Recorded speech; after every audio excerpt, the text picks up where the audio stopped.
Time to review some children's books. Today we're going to look at the original Curious George. This is George. He was a good little monkey, and yet he has no tail. If it doesn't have a tail, it's not a monkey. If it doesn't have a tail, it's an ape. He encounters a man in a yellow hat, and he's curious, and he goes to see what's up with the hat, and he puts it on his head, and then he gets caught. So the man in the yellow hat, he was a kidnapper, or rather a monkey napper, or rather an ape napper. So they row out on a boat, and George was feeling sad. Well, yeah, I'd be sad too if I was kidnapped. On the ship, the man takes the bag off of George and says, "I'm going to take you to a zoo. Run along and don't get into trouble." Also, he's smoking a pipe. Great example for children. George tries to fly, and that doesn't work because he's not a bird.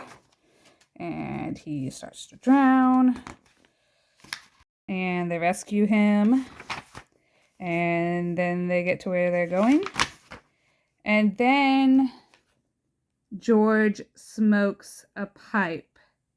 Please don't let your monkey/apes smoke pipes. Skip ahead a little. He accidentally calls the fire department. They come out and they find George and they chase him around. And then a thin fireman caught one arm and a fat fireman caught the other. Well, I mean, that's kind of rude. They took him away and shut him in a prison. They put a monkey in prison, not like a zoo or something. So George escapes from the prison, and I guess it's pretty easy to escape. And outside the prison wall, a man is selling balloons. I was just thinking the other day, I really want to sell some balloons to children. Where would be a good location to sell balloons to children? I know, how about right outside a prison wall? I'm sure a lot of children hang out there. Surprise, surprise, George takes the balloons and he's flying around.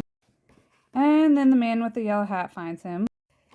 He buys all the balloons and drives away, and he gives them to all the animals at the zoo. I'm not a zoologist, but I'm pretty sure you should not give wild animals or zoo animals balloons. I just don't think that's safe for them.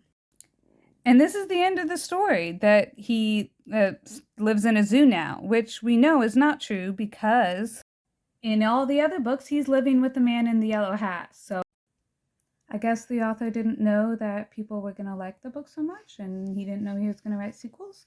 But a lot of irresponsible things happening in this book.